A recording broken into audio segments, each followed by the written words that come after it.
Bonjour à tous, ça y est, la rentrée est passée.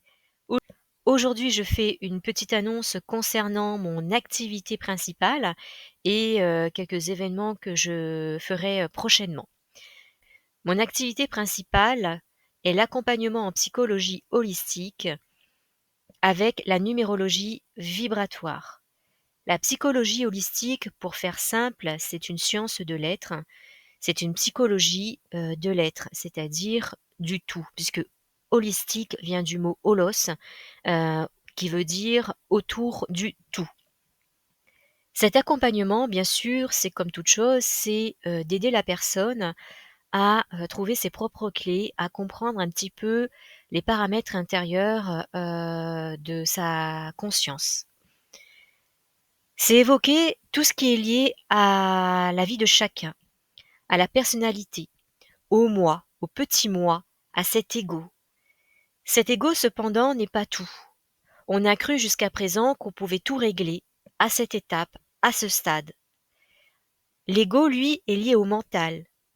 Mais ce que chacun ne sait pas, c'est que il n'est ni le mental, ni l'ego. Bien que le mental et l'ego fassent partie de ce que nous sommes vraiment, c'est-à-dire l'être, c'est-à-dire tout ce qui est relié au cœur. Nous sommes ce centre, ce cœur. La psychologie holistique évoque donc tout ce qui est au-delà du personnage, c'est-à-dire ce tout, l'être, le cœur. Il aborde également le personnage, la personnalité, l'ego, avec tous ses paramètres. C'est comprendre, à travers cette psychologie holistique, tous les paramètres de la conscience, le mental, l'ego, le cœur, etc.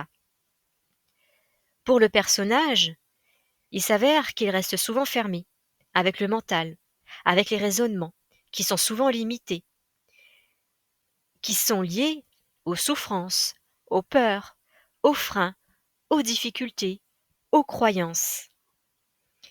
Mais quand on apprend à regarder cet ego, on tourne en boucle. Et l'objectif de la psychologie holistique, c'est de voir d'autres paramètres, où les fenêtres sont ouvertes, et on arrive à voir un petit peu au-delà du mental. C'est apprendre à agir autrement, avec le cœur. C'est-à-dire que je vous donnerai des clés, des outils que vous pourrez avoir en vous avec vos propres, on va dire, vos propres câbles, vos propres fréquences. Plus on ouvre les fenêtres, plus on voit grand, plus on se rapproche du cœur, plus on apprend à être plus libre, plus souverain, plus responsable. C'est justement ces outils que je vais vous apporter. C'est voir et observer ce qui se passe dans nos relations, mais aussi et surtout, heu, voir notre attitude, comprendre comment on agit, où on réagit. On réagit avec l'ego, mais on agit avec le cœur. Donc ce sont des outils de compréhension qui vous permettent de prendre conscience de tous ces paramètres, de vous éclairer sur la dualité qui a lieu en vous, en lien avec le mental et donc l'ego. Et le cheminement vers l'unité, vers la paix, c'est être de plus en plus ce cœur. C'est, quelque part,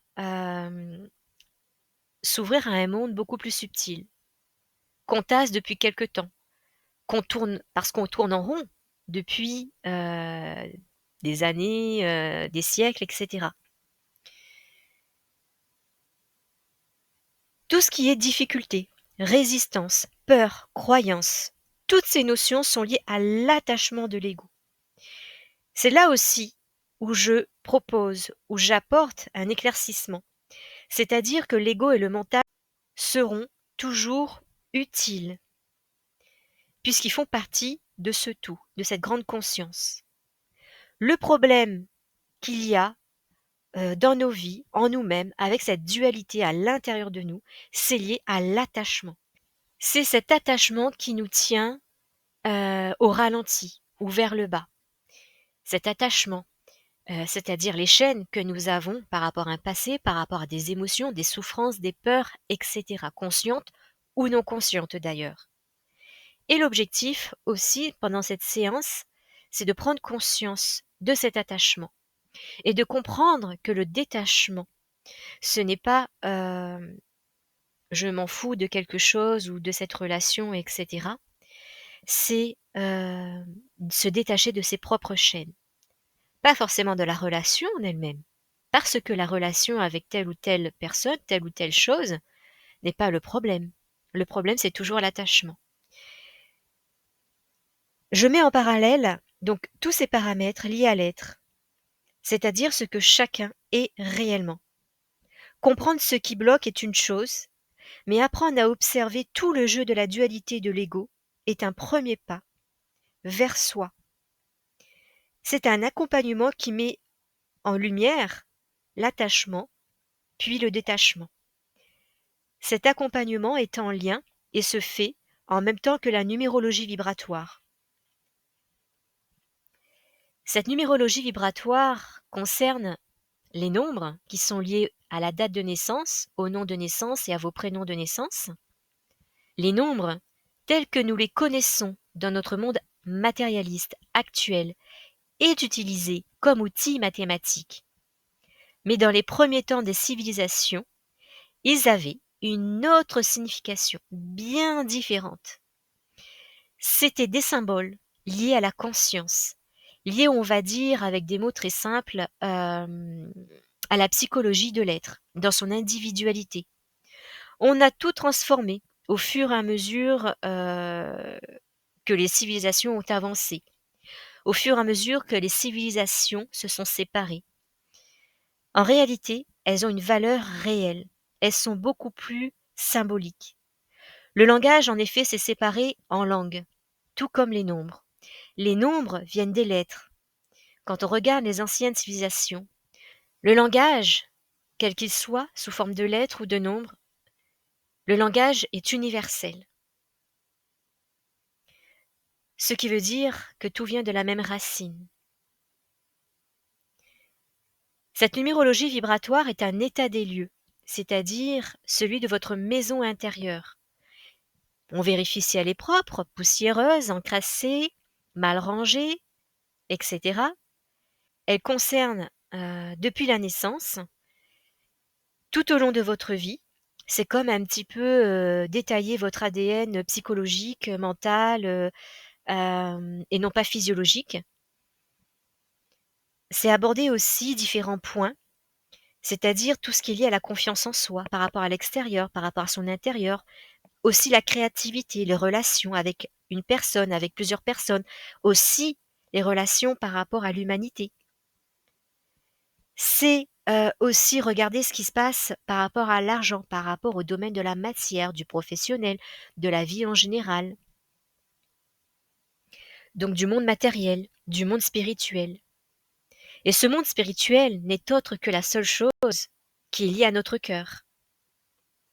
Il est certain aussi que chacun a des ressources, a des apprentissages qui, ont lieu dans des contextes particuliers, avec une réalisation personnelle, individuelle dans cette vie.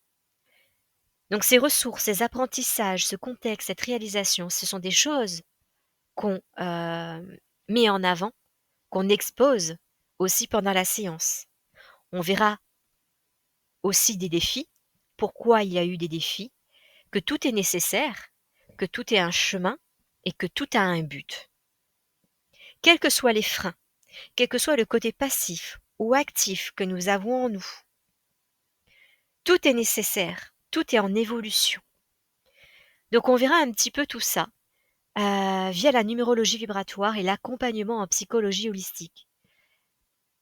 Ce que je propose en plus prochainement, le 21 septembre, le dimanche à 20h, je propose une conférence en visio. Pour ceux et celles qui souhaitent participer, vous pouvez me contacter dans la description.